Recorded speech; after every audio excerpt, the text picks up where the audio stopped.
मेरे प्यारे दोस्तों, कैसे हो? उम्मीद करता हो प्रभु की कृपा से आप सभी लोग सही सलामत में हैं। और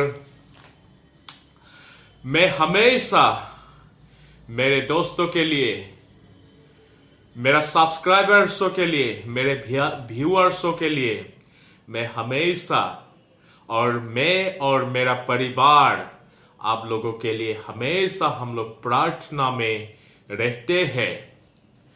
आइए तो शुरू करें आज की कार्यक्रम, आज के वचन की कार्यक्रम शुरू करें।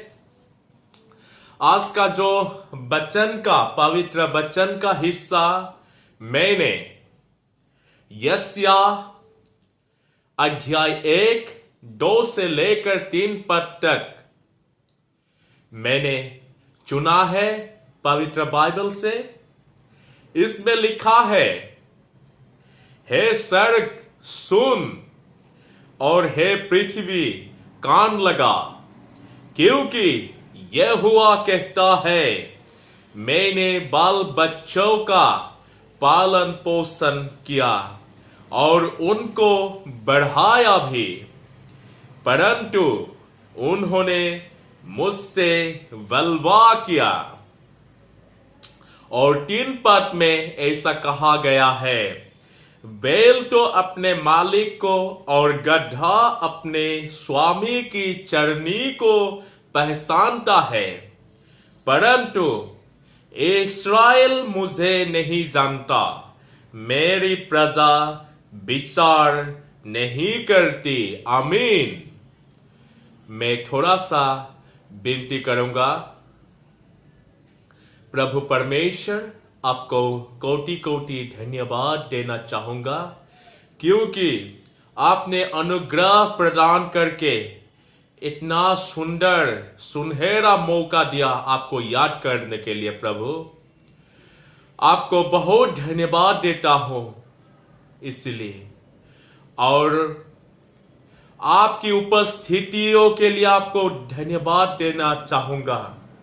प्रभु इस वक्त आपके पवित्र दास दासियों के लिए जो पवित्र वचन को सलाह मशूरा करने के लिए हम लोग आगे जा रहा हो, प्रभु आप हम सभी पर आशीष प्रदान कीजिए, ताकि आपकी वचन को हम लोग सुन सको, आपके वचन के अनुसार हम लोग जीवन हमारे जिंदगी गुजार सको, ऐसा आप महिमा कीजिए।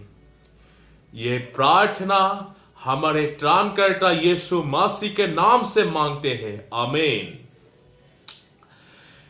प्यारे दोस्तों, ये जो यशायाह अध्याय 1-2 से लेकर 3 पद तक, जैसे यहोवा ने इस्राएल की संतानों का ऊपर एक आरोप लगाया है,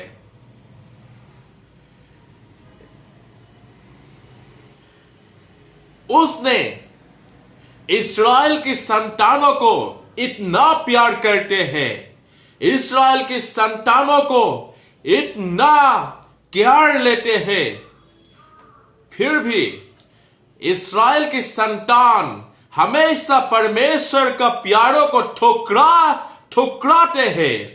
वो लोग हमेशा भूल जाते हैं कि परमेश्वर इतना प्यारा है, परमेश्वर इतना भला है। वो हमेशा ये बातों को भूल जाता है।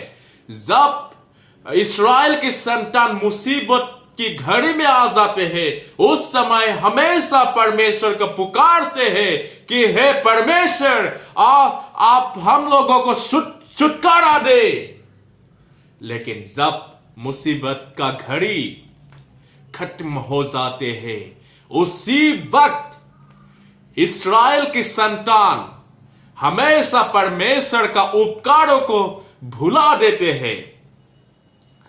तो इसलिए 3 पद में परमेश्वर ने आरोप लगाया है कि बैल एक जानवर है, बैल एक जानवर है, और इसमें दो जानवरों का नाम लिया गया है, एक है बैल और दूसरा है गधा। तो इसमें कहा गया है कि बैल अपने मालिक को और गधा अपने स्वामी को, चरनी को पहचानता है, परंतु इस्राएल मुझे नहीं जानता, मेरी प्रजा विचार नहीं करता। तो इसमें परमेश्वर ने, यहोवा ने मन की खेद का साथ, अति दुखजनक के साथ वो अपना भावना को यहां प्रकट किया है कि बैल भी अपने मालिक को जानते हैं और गधा भी अपने स्वामी की चरनी को पहचानता है, लेकिन इस्राएल मुझे नहीं जानता है। यह बहुत बड़ा आरोप लगाया है इस्राएल के ऊपर परमेश्वर द्वारा। यह बहुत दुखजनक बात है मेरे प्यारे विश्वासी भाइयों, क्योंकि इस्राएल मनुष्य है। इस्राएल मनुष्य होकर भी वो प्यारा परमेश्वर को नहीं जानते हैं, उसको हमेशा भुला देते हैं। लेकिन बैल भी अपना मालिक को जानते हैं और गधा भी अपने स्वामी का चरनी को, जहां वो खाना खाते हैं, उसको पहचानते हैं। इसका मुताबिक है इस्राएल का संतान वो जानवरों से भी नीच है। तो मेरे प्यारे दोस्तों, आज हम सभी ने परमेश्वर को अपनाया है, परमेश्वर यीशु मसीह को अपनाया है। उसका नाम से हम लोग बपतिस्म हुआ है। हम लोग हमेशा उसका नाम लेने के लिए, उसको नमन करने के लिए हमेशा हम लोग चर्च का प्रोग्राम में जाते हैं। हर संडे हम लोग चर्च सर्विस अटेंड करते हैं।